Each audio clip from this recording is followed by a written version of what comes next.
The first time William saw Ava, it was as if the world hushed around her. She stood beneath the cherry blossom tree just outside their college dorm, her deep brown skin glowing under the afternoon sun, curls framing her face like a crown. Her eyes, large, soulful, and impossibly expressive, gazed up at the falling petals as if they were magic. William had never believed in love at first sight until that moment. He didn't speak to her that day. He wouldn't for another 2 weeks. But her image was tattooed into his mind, and he found himself scanning every room, every lecture hall, every cafeteria line for a glimpse of those eyes again. When he finally met her, it wasn't under a cherry blossom tree, but in the middle of the dining hall chaos, her tray knocked to the floor by a smug upperclassman who thought shoving around freshmen was amusing.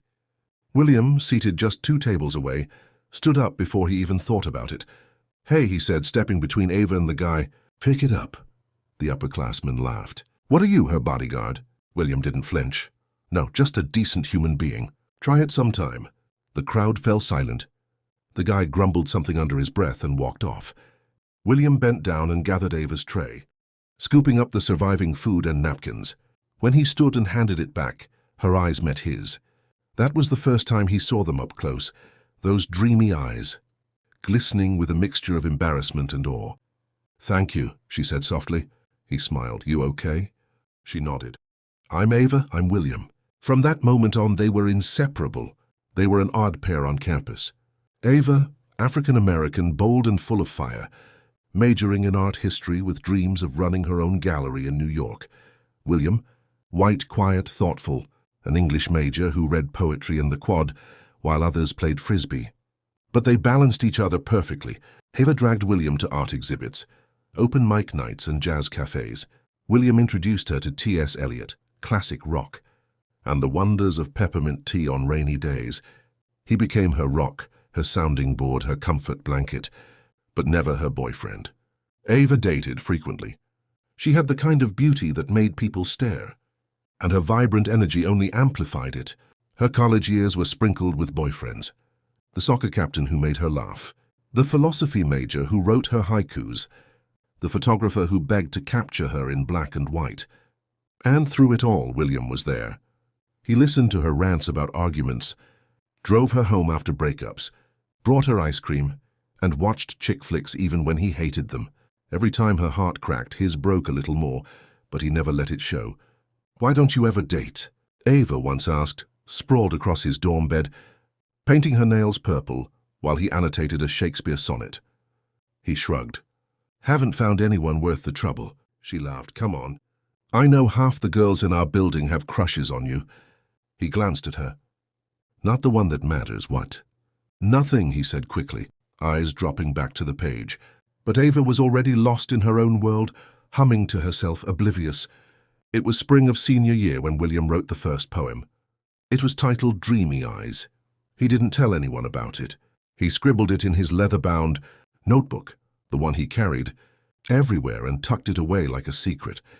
The poem wasn't flowery or verbose. It was simple, raw, aching, eyes like dusk before the storm, soft and heavy, wide and warm. In every glance, a quiet plea to love, to live, to set hearts free. He wrote more after that, dozens, maybe 100. Every time she laughed, he wrote. Every time she cried, he wrote. Every time she kissed someone else, he wrote, and bled on the page.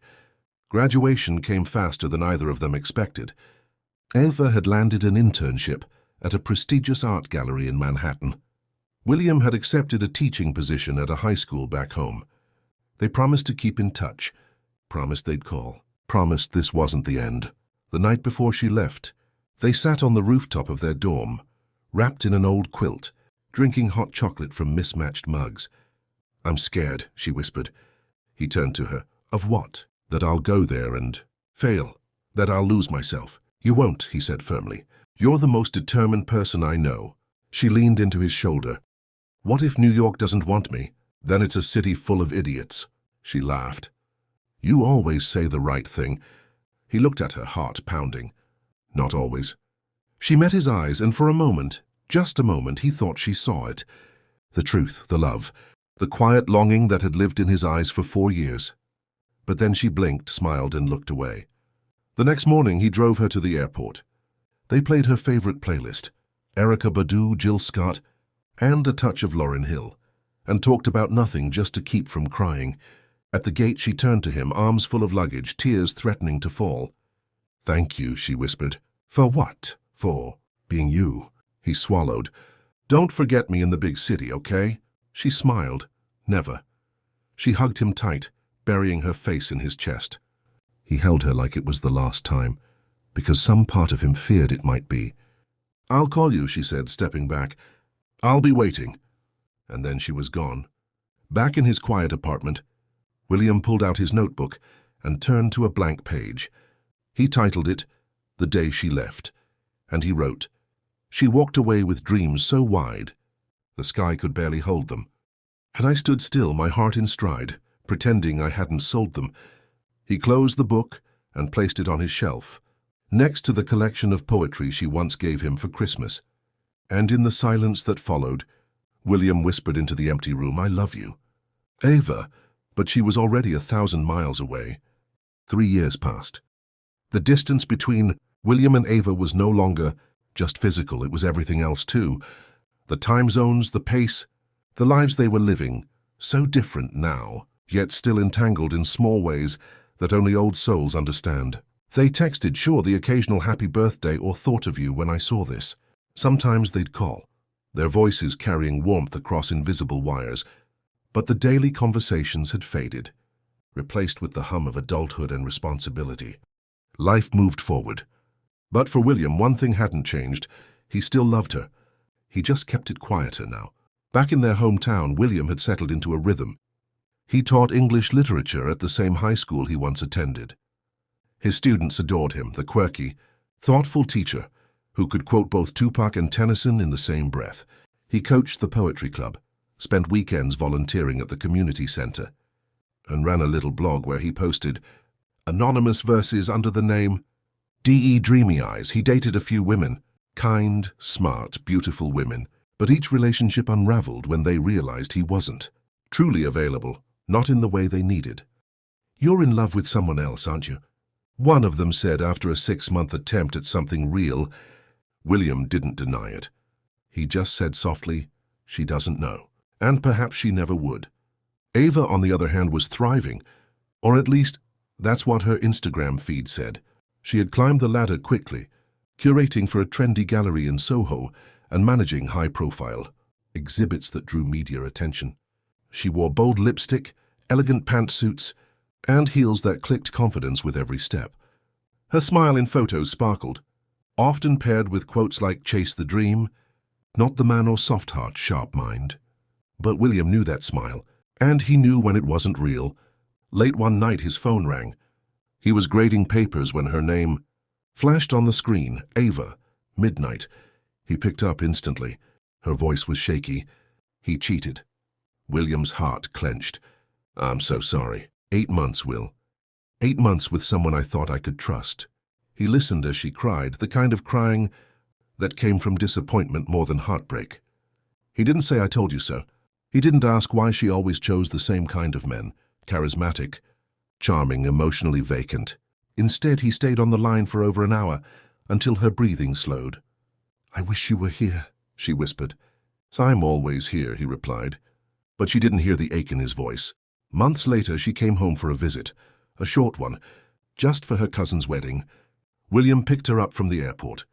She looked tired, still beautiful, still magnetic, but tired in a way he hadn't seen before. The city had stolen something from her. Maybe her innocence. Maybe her belief in fairy tales. They hugged tightly. Ava buried her face into his shoulder, just like she used to. "You smell the same," she said with a soft laugh. He smiled. "You don't. You smell like a perfume counter now." "I'm expensive these days," she teased, eyes twinkling. But that night after the wedding, they sat in his tiny apartment with mugs of tea and a plate of warm cookies, and all that expensive armor peeled away. "I don't think I'm as strong as people think I am," she whispered, pulling her knees to her chest on the couch. William looked at her. "I know exactly how strong you are, but it's okay not to be sometimes." Ava turned her face toward him. "Why are you always here, Will? Why do you stay?" The question dangled in the air like a spark waiting to ignite. He opened his mouth, then closed it, then said, "Because you matter to me." She leaned her head on his shoulder. "You're the safest person I know." He wanted to say, "I don't want to be safe. I want to be the person you choose." But he didn't. She left the next day. Back in New York, Ava dove into work, but she couldn't shake the image of William's eyes watching her with such tenderness. She tried dating again. A writer this time, sensitive, well-read, but he wasn't. Well, none of them ever were. Still, Ava told herself she wasn't ready for a man like William. He was too good, too steady, too familiar, too safe, and part of her still thought love should be fireworks, not quiet warmth. Meanwhile, William kept writing. His blog entries grew more personal, more aching. Anonymous readers flooded the comment section. "I feel this so deeply it hurts. Whoever she is, I hope she wakes up. This is the kind of love they write novels about." But Ava never read his blog. She didn't know his pen name. She didn't know she was the muse. Another year passed, and then she called again. This time she wasn't crying. Just lost. "I don't know who I am anymore, Will. What happened? I'm tired of pretending, of building this life that looks great but doesn't feel great." He paused, then "Come home." "I can't." "Why not?" "Because if I come back and I still feel empty." "What then?" William whispered. "Then we'll fill you back up." There was silence. And then she said the words that made his chest tighten. "You're the only thing that feels real anymore." Later that night, William pulled out his notebook. The page was blank for a long time. And then, he wrote, "She calls when the world grows too sharp, when her light dims under city stars. And though I burn in the silence of her sleep, I stay the shadow, the keeper of dreams she doesn't see." He stared at the words for a long time. For the first time in years, he wondered, how long can someone love without being loved back? The call came on a rainy Thursday. William was halfway through reading The Great Gatsby to his juniors when his phone buzzed repeatedly in his pocket. He ignored it at first. He never took calls during class. But something in his gut told him this wasn't just another notification. When the bell rang, he checked his phone. 5 missed calls, all from Ava, and one text that made his heart drop. "Mom died. I can't breathe." He didn't wait. He didn't ask questions. He didn't even tell the school why he had to leave early. He just drove. Ava's childhood home looked smaller than he remembered. Or maybe it was the heaviness in the air that made it shrink. She was sitting on the front porch, still in her work clothes, black slacks and a wrinkled blouse, soaked through by rain. Her arms were wrapped around herself like they were the only things keeping her from crumbling. William rushed to her. She didn't speak, just fell into him, sobbing like a child, shaking so hard he thought her bones might break. "She was fine," Ava cried. "We talked last night." She was fine. William held her tighter. I know, I'm so sorry." Her mother had died from an unexpected aneurysm. No warning, no goodbye, gone just like that. The next few days were a blur. William stayed by Ava's side, helping with funeral arrangements, answering condolence calls, making sure she ate even when she refused. He stood behind her during the service, a silent pillar of strength as she read a letter she'd written to her mother between gasps of grief. He drove her home that night, and when they stepped inside the empty house, Ava collapsed onto the floor. "I don't know how to do this without her," she whispered. William knelt beside her. "You don't have to do it alone." She looked up, mascara streaked across her cheeks, eyes red and tired. "You're always here." "Will," he nodded. "Always." Ava stayed in town for what was supposed to be a week. It turned into 3. She didn't want to go back to New York. Everything about it suddenly felt hollow, the curated exhibits, the carefully filtered photos, the city lights that now seemed too bright. And then the second blow came. The gallery she worked at, the one she'd built her reputation on, was under investigation for fraud. One of the investors had embezzled funds, and as the public face of several campaigns, Ava's name was dragged into the headlines. She hadn't done anything wrong, but guilt by association didn't care about truth. In the span of a month, Ava lost both her mother and her career. And through it all, William remained. He cooked for her, tucked her into bed when she fell asleep on the couch, sat with her in silence when words were too much, sold his car to help cover her legal fees, when her accounts were frozen. She cried when he told her. "I can't let you do that," she said. "You're not letting me." "I'm doing it," he replied, gently but firmly. "Why, Will?" she asked, voice cracking. "Why would you do all of this for me?" He looked at her for a long moment, and then said softly, "Because I love you." The room went still. Ava blinked. "What?" He took a breath. "I've loved you since college, Ava. Maybe even before that. I just never told you." "Not really." Tears welled up in her eyes. "Will, I'm not saying it to make things complicated. I'm not asking for anything. I just needed you to know. Because if this past month has taught me anything, it's that time doesn't wait, and I've wasted enough of it pretending." She sat frozen. Then she whispered, "I don't know what to say." "You don't have to say anything. I'm not in a place, I know. I'm not ready, I know. But you've always been, I know."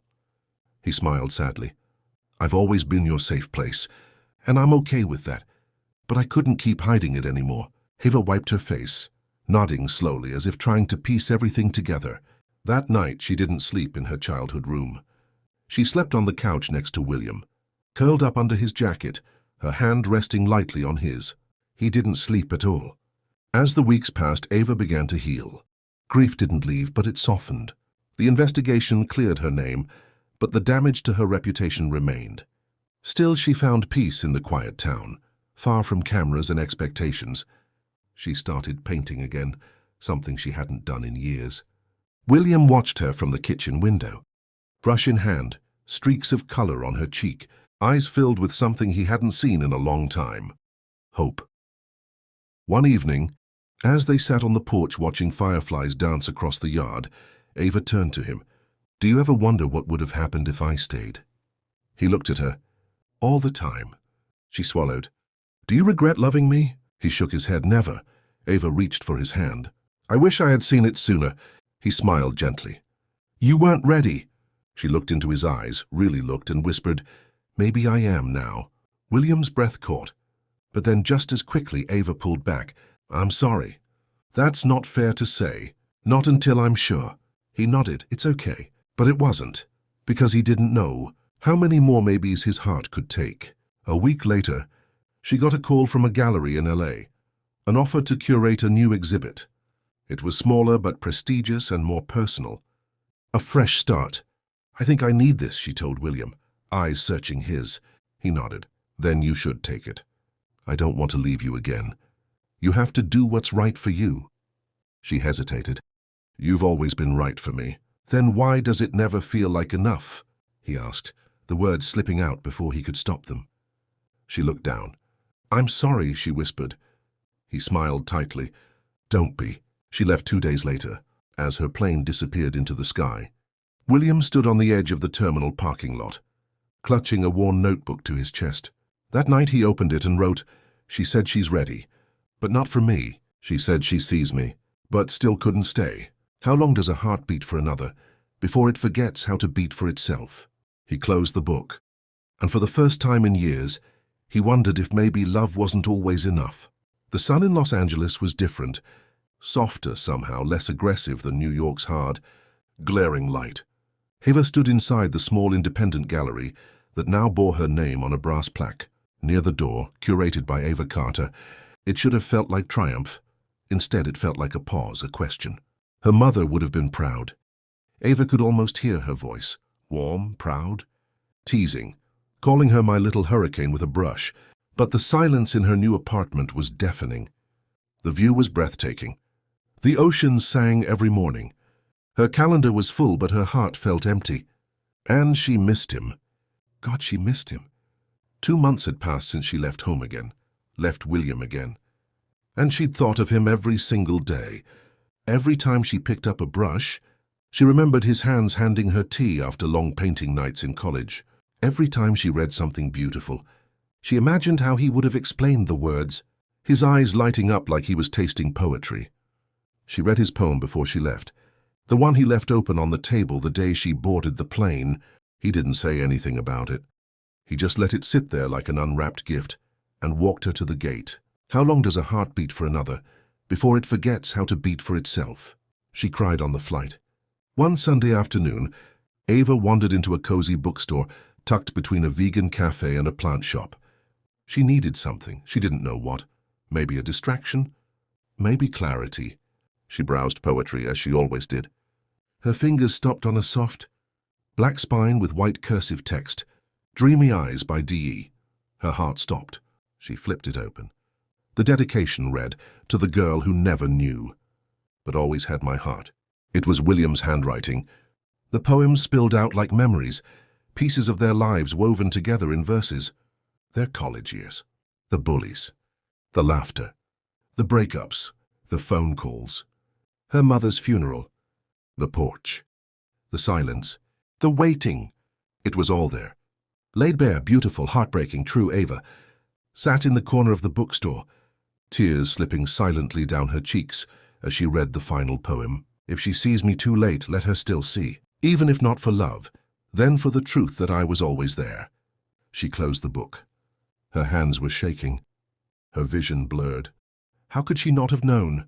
She booked a flight that night. Didn't call, didn't text. Just packed a bag, left a note on her apartment door and flew back home. She didn't even know if he was still there. But she had to try. William had moved, not far, just to a quiet little town 30 minutes from where they grew up.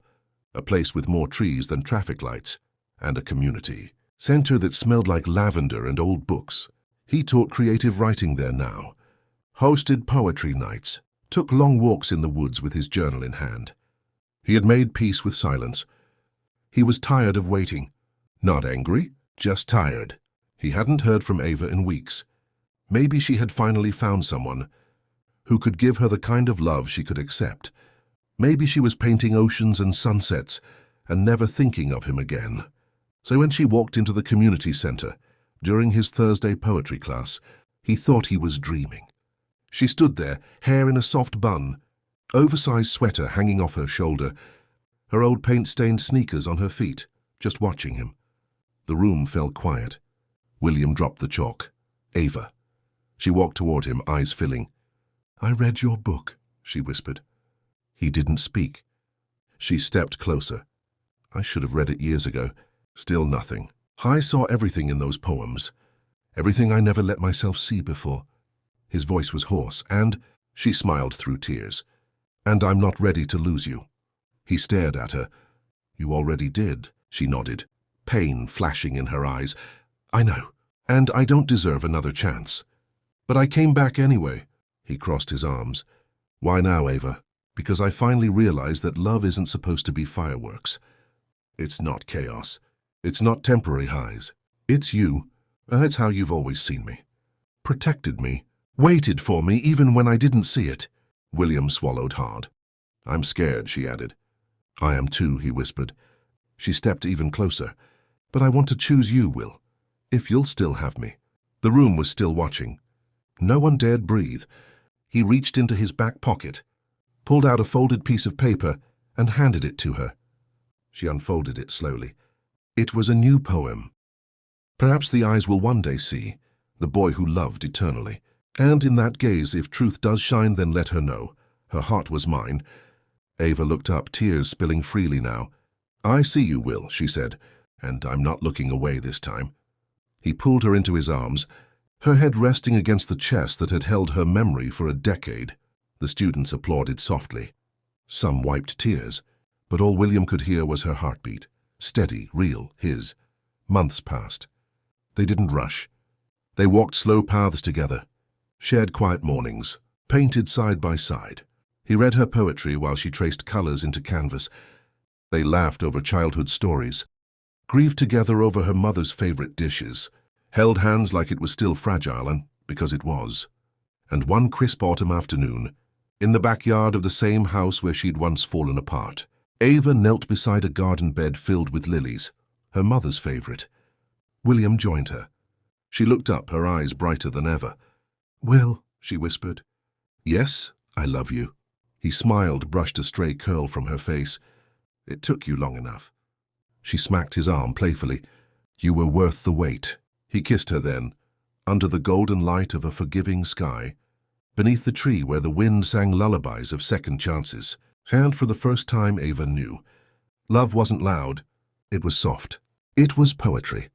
It was William. Time has a strange way of healing and revealing.